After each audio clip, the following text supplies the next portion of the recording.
Today's episode is brought to you by Malwarebytes Premium Security. Protect your computers and devices from cyber attacks 24/7 with Malwarebytes Premium Security. And go to malwarebytes.com/lock and code for an exclusive offer. That's malwarebytes.com/lock and code. There's this impression, a myth practically, that I buy a Ring doorbell to put on my house. I control the footage. I see the footage. This is my device. But there is an entire secondary use of this device, which is by police, that you don't really get a lot of say in.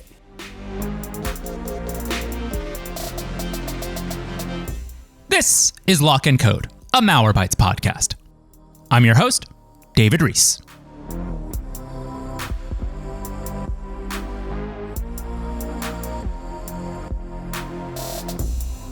Our main story today is about Ring. Bought by Amazon in 2018, Ring is the most popular manufacturer of a product that, as of 15 years ago, didn't really exist: the smart doorbell. While other smart innovations failed, like that smart juicer that squeezed out juice slower than a reporter's hands, smart doorbells have become a fixture of American neighborhoods, installed on home after home after home. And what these smart doorbells see is nearly all of public life. Smart doorbells are internet-connected devices that provide video and audio capabilities to their owners. So a Ring owner away from home can verify and buzz in their mailman dropping off a package behind a gated entrance. Or a Ring owner can see on their phone that the person knocking at their door is a salesman and choose to avoid talking to them. Or a Ring owner can, maybe, help police investigating a crime in their area, handing over relevant footage. Hell, maybe even the presence of a Ring doorbell and its variety of motion detecting alerts could serve as a deterrent to crime.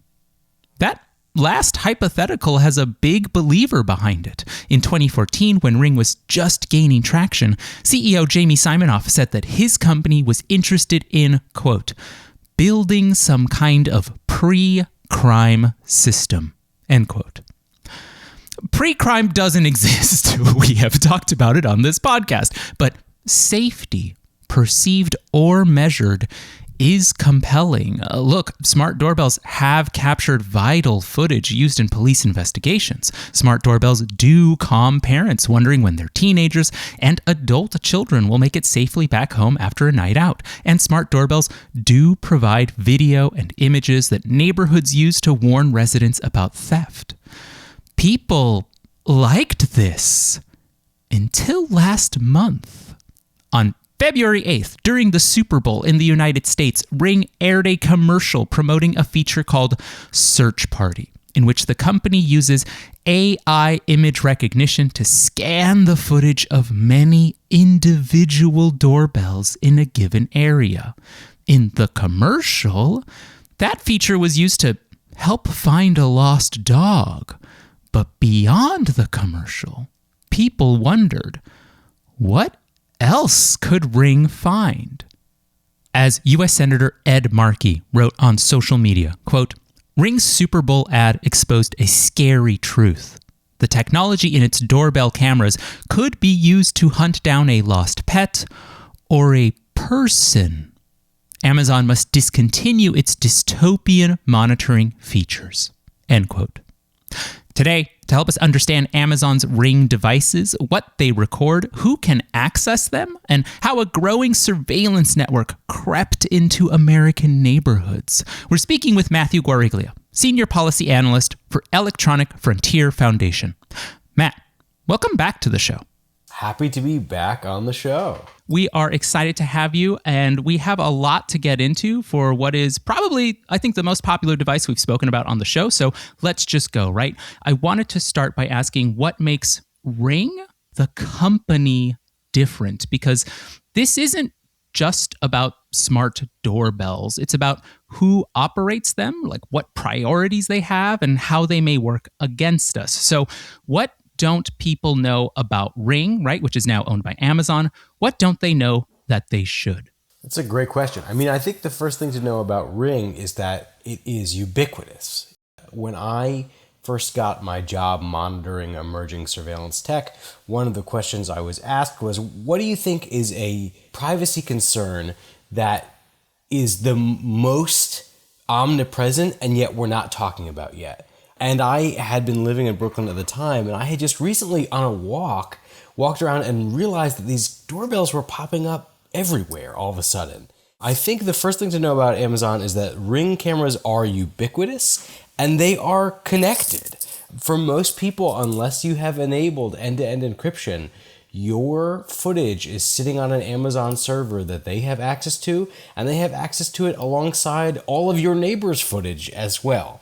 It didn't spread so quickly by accident. I mean, I think one of the big things that we need to talk about is this 2016 to 2019 period.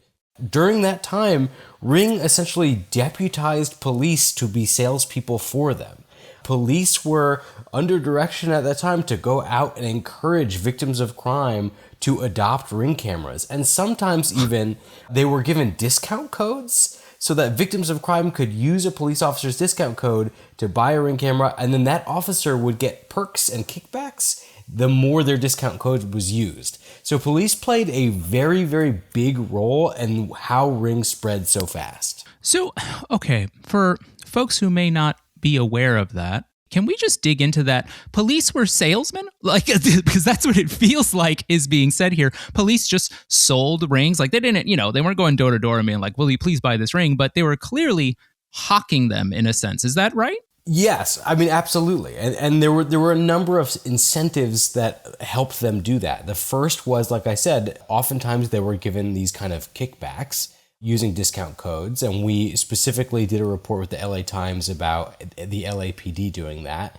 But the other things they get as Ring spread was access to footage. It theoretically made their job easier. They didn't have to knock on so many doors or talk to people if they could just sit behind a desk, click and drag, and mass request footage from people.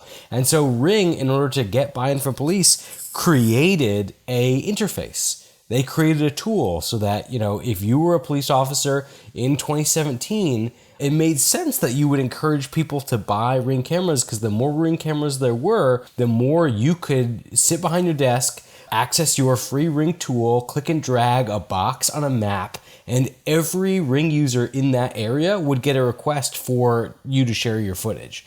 So it really, there were a number of different incentives that encouraged police to tell victims of crimes, to tell people in high crime neighborhoods, you really should get a camera. We will return to the process here, how it works, how that interface worked. But I also wanted to ask, has Ring done this for individuals, right? I know that there's an app associated with Ring. Has Ring ever said, hey, if you report crime, you also get a discount? And I'm asking this because I know the answer is sort of yes, but I want to hear these efforts in advertising. They didn't just hit police. It seems like they're also hitting everyday people. Is that right? Yeah, well, I mean, often that happens in conjunction with cities and with police departments. So I have seen a number of times Ring and cities kind of have a partnership where police say, we'll give you a heavily discounted Ring camera, or sometimes even a free Ring camera if, for instance, you let us direct where on your house it's pointing for the first year. There have been these kinds of discount programs where cities will pay either fully or in part for your Ring camera, especially if you live in a place that they are eager to get eyes on the street outside of your house. But also as a quote unquote charitable act, we've seen a lot of companies, not just Ring, kind of go to senior citizens or communities that are targeted by crimes or hate crime and offer them free or discounted devices for that reason as well. Do we know, and this is, right, I understand this is a legal question, but my question is this legal, or is it the kind of thing where we look at it and we go, well, we never wrote a law about it, so we don't know if it is illegal? Because it feels like incentivizing police to push a private company's product should be wrong, but I don't know if it is. Yeah, I mean, I think it is really a gray area just because so much of the police tech industry is propped up by this kind of informal relationship where Often companies will wine and dine officers at police conventions or conferences. They'll give officers like free use of a tool for a while, a free trial. And then if they like it, one of the things they're expected to do is to go to other police departments and give demonstrations. And that demo is marketing, it's advertising. And the entire police tech industry is built on the kind of informal advertising and sales work that police officers do. And sometimes officers get in trouble for this, like especially if there's just like straight up money exchanging hands. So like we've seen instances in which, officers were literally on the payroll of companies while they were still police, and you look at their like public email address that they use for their police department, and they're emailing the police department saying like, you gotta try this amazing tool, we're having so much success with it. So officers like that do sometimes get fired. But like with the Ring instance, after our reporting with the LA Times, the LAPD did launch an investigation into their officers' relationship with Ring in that like 2016 to 2018 period, and I don't think anything ever came of it. You were talking also about how this period of activity was happening from about 2016 to 2019. Have things changed since then? Yes. They discontinued the kind of police incentive program around that time. They started with like more formal police partnerships. So if you recall, for a few years there, they would enter into formal agreements, and police, in exchange for entering in these agreements, would get that free tool. They would get access to a free tool that allowed them to like click and drop on a map and auto request footage from people's cameras. But it required a kind of formal memorandum of understanding. So then let's move to how things also work now, because there were a lot of references here. I think you mentioned folks can choose to enable end-to-end encryption on their recordings. And we were also talking a little bit about how the interface works, right? It's kind of like police are dragging, a cursor over a certain geographic area.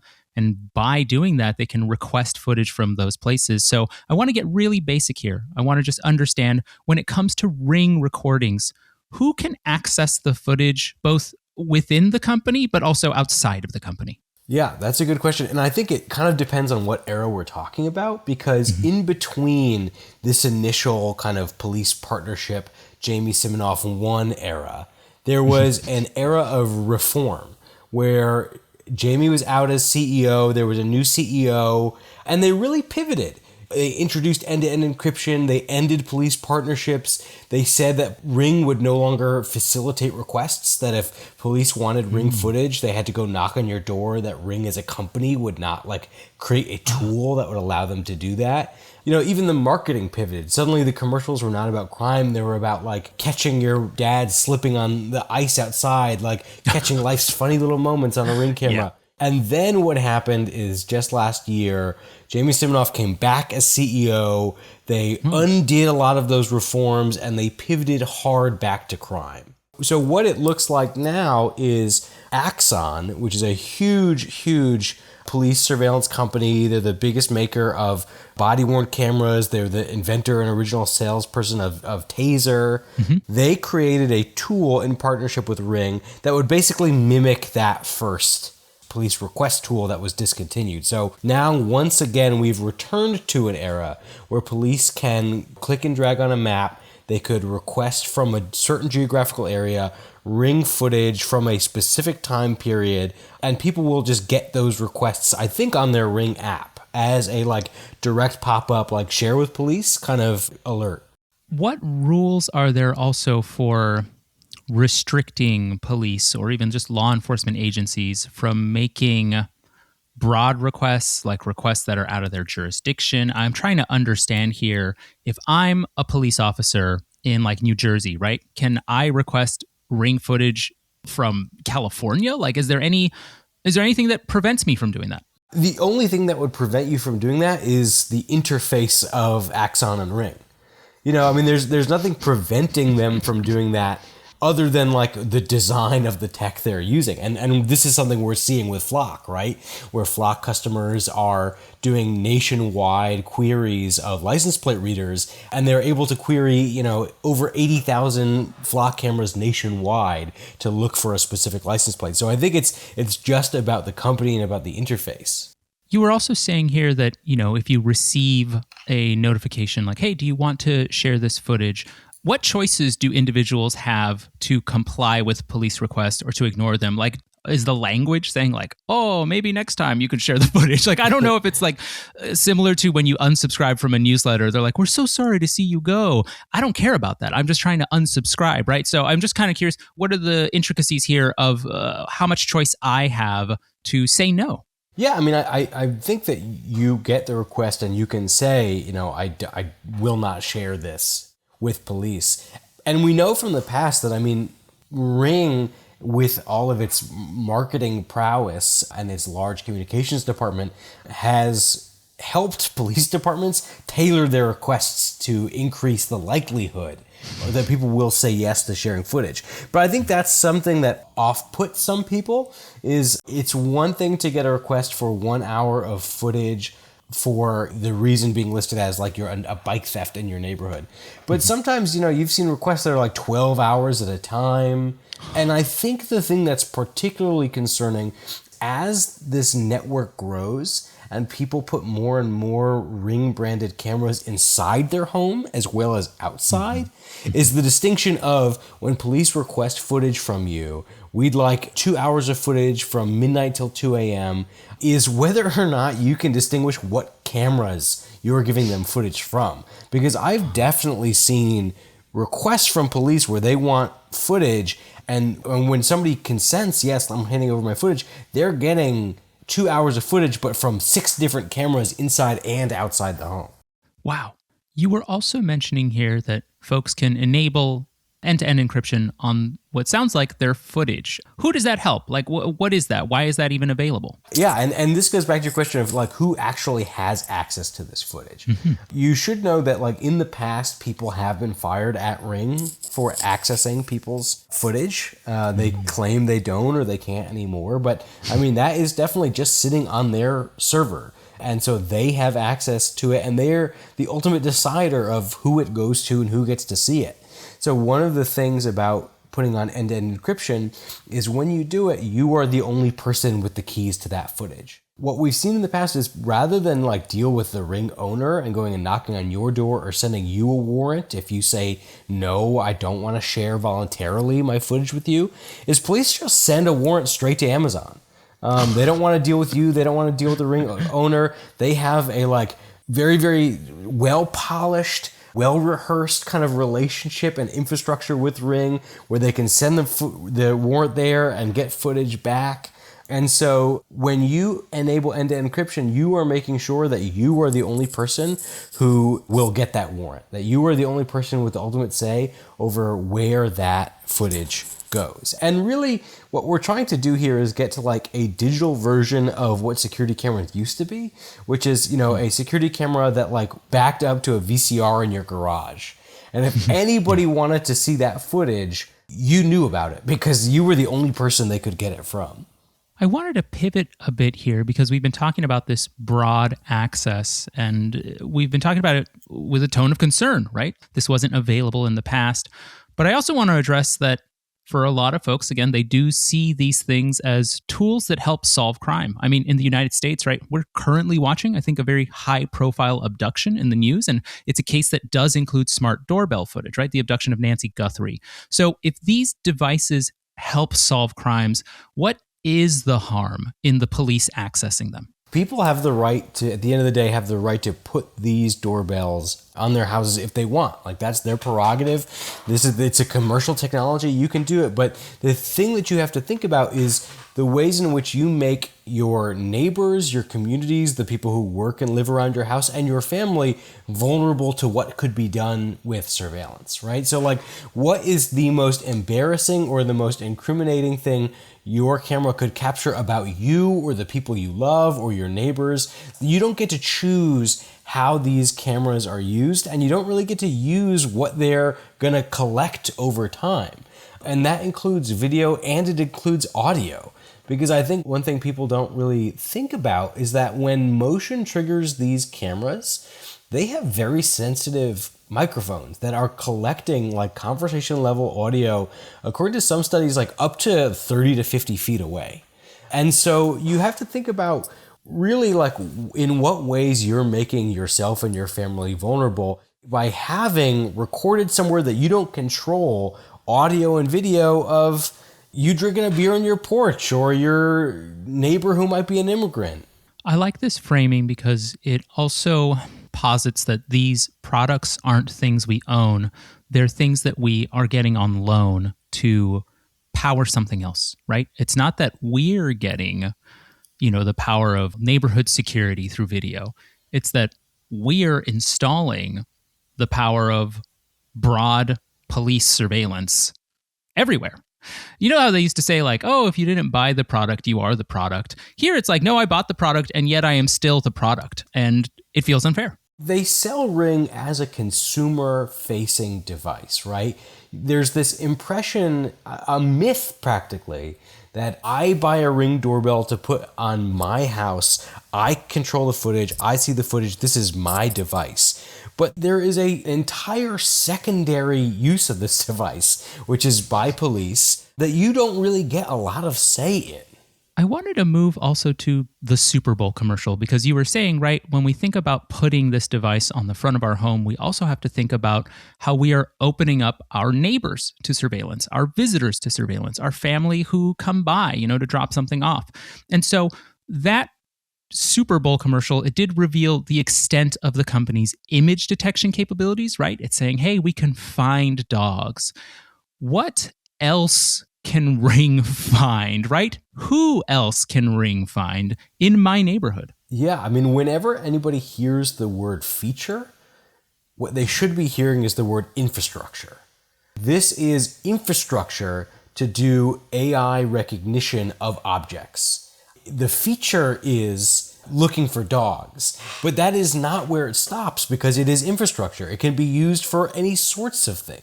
And so I think people rightly were concerned about that because they have a keen sense in this exact moment of the relationship between governance and big tech in a way they have not before. Are there any provable features or infrastructure that Amazon has rolled out to be like, yeah, that's a person. We can use this technology to detect a person versus that's a brown dog. Is the technology there? Yeah, I mean, absolutely, the technology is there. I mean, to upload an image and to say, look for this dog is the same type of technology to upload an image and say, look for this person. And not for nothing, but, for the past 10 years or so, we've been watching Ring flirt with the idea of face recognition. Job ads over the years that have been like looking for a director of face recognition or marketing pitches where they say like, we're thinking of adding face recognition to this device. And every single time I think they knew that the backlash was too severe and they backed away from it. But we know that this has been on their wish list for quite some time. And just to kind of really crystallize it there, what is the harm?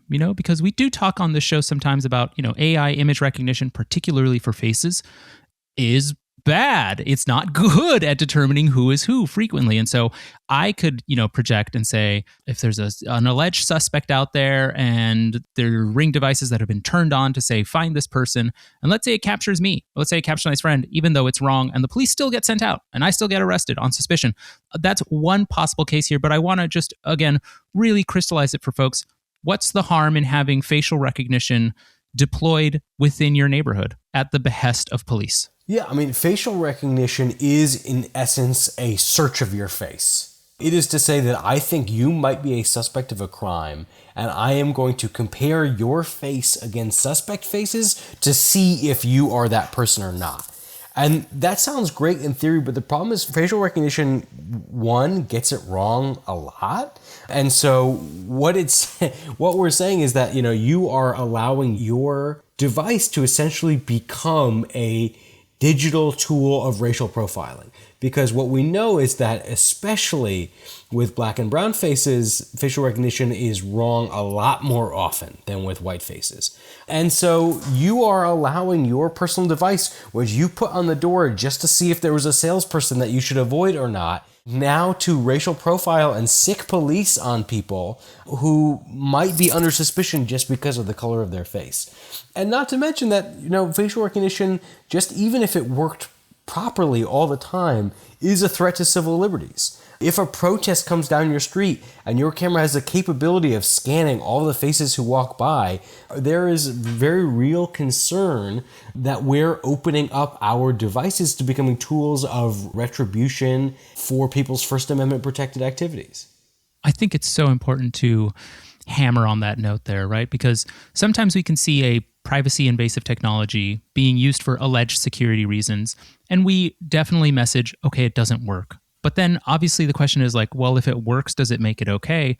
And no, it doesn't. And I think we see the same thing sometimes when you see like, oh, did you know that this program cost $100 million and it didn't even produce any results? And you're like, well, if the program cost $1, it's still a bad program. You know, like there are things that are privacy invasive. There are things that are limiting against civil liberties. There are things that silence us, that provide surveillance in ways that are not right. And so, right, even if it quote unquote worked, it's still an invasion. And I think it's important to remind folks of that. Mm-hmm. Yeah, I mean, one of the major problems we have right now is we have a very divided society in which some things are criminalized in some states that are not criminalized in others. Mm-hmm. For instance, abortion rights or being an immigrant awaiting an asylum hearing. Like all of these various things are getting people arrested when up till recently they were not considered illegal or not considered punishable by the state. And so when you put up a camera and you are considering allowing police access to that camera, you don't get to decide what laws they're going to enforce or not enforce. I wanted to close on something rare in the privacy rights space, which is just a win, right? It's rare to get a win. And I do consider it a win that after the Super Bowl commercial, Ring announced that it was going to end its partnership with a company called Flock, right? They make automated license plate readers. Also, very similar to, as you were saying here, provide an interface for police to request footage of cars, footage of license plates traveling on roads. So Ring had a partnership with them, and they announced that it was going to end that. I see that as a win. I see that as a response to the ire that the Super Bowl commercial brought. And so I wanted to ask here, you've been in this space for a long time, right? You've advocated for privacy rights for years. I want to understand, why do you think the Super Bowl commercial was so effective at activating the public? I think the Super Bowl commercial was kind of perceived as quite uncanny for people. There's something about it that didn't sit right, and I think people were having trouble articulating why. But I think it's because Ring is most effective and most under the radar when people just think it's their own personal device. And when Ring draws attention willingly to the fact that all of these devices are connected, and that a neighbor has access, even passively, to what your camera sees, it reminds people that this is one big giant network and that their neighborhood is covered in it. And Jamie Siminoff himself, I believe in a interview with the New York Times about why the commercial got that response, said something similar. He said, like, I don't think people are used to seeing like maps of suburban neighborhoods covered in cameras. We're going to use less maps and ads in the future. And I think he understood the fact that to allow people to see how blanketed their neighborhoods are and how these cameras are interconnected is to reveal the secret behind Ring, which is that it's just one massive network surveillance. I also want to see if there's any like learning to be had from, again, the response to the Super Bowl commercial, because look, I think there's a lot of privacy issues that people don't care about. And that's just how it is, right? There's things that we're not going to win that fight for a lot of folks who think there's convenience. But I wanted to understand, what can the backlash against Ring tell us about what people still consider as private, even like sacred? I think just like watching what's been happening with ICE in the past few weeks and months has been reinvigorating for people who have been shouting like, hey, listen, privacy is a very serious concern, because when cops can have access to your personal devices and they can look into your neighborhoods and they can find your family members and your neighbors, and they could be enforcing anything. This could be political retribution. They could be looking for somebody because they are awaiting asylum. They could be looking for somebody because they suspect they had an abortion in a different state. I think this current moment has been really awakening for some people that privacy isn't some kind of like philosophical Orwell Kafka sort of a harm, that like allowing the long arm of the state into your community to do reconnaissance and to watch when your neighbors are home and when they're not home and who they're socializing with has very real world harms. And for a lot of people, they've known that because especially inner cities, which are blanketed in surveillance, where you can't get away with jaywalking or littering or having a beer on your stoop because there is a surveillance camera that's there because your neighborhood is under a microscope, and because they're much more willing to arrest people in that neighborhood than in a neighborhood with less cameras. For a lot of people, I think the harms of surveillance have been known for a while. But especially for kind of middle-class white people in middle-class white neighborhoods, I think the last few months have been eye-opening about the real harms that can come along with what they maybe thought was a philosophical problem. Matt, I just wanted to thank you again for coming on today's show, for telling folks all about the surveillance infrastructure and network that is taking hold. So again, thank you for joining our show. Thank you very much for having me. To our listeners, we'll talk to you again in 2 weeks. Until then, stay tuned and stay safe. And remember, you can read all our cybersecurity coverage on Malwarebytes Labs at malwarebytes.com/blog. Finally, our intro music is by Kevin MacLeod from incompetech.com, and our outro music is by Woa from unminus.com. Today's show has been edited by our podcast consultant, Eric Johnson at lightningpod.fm. Thank you, folks.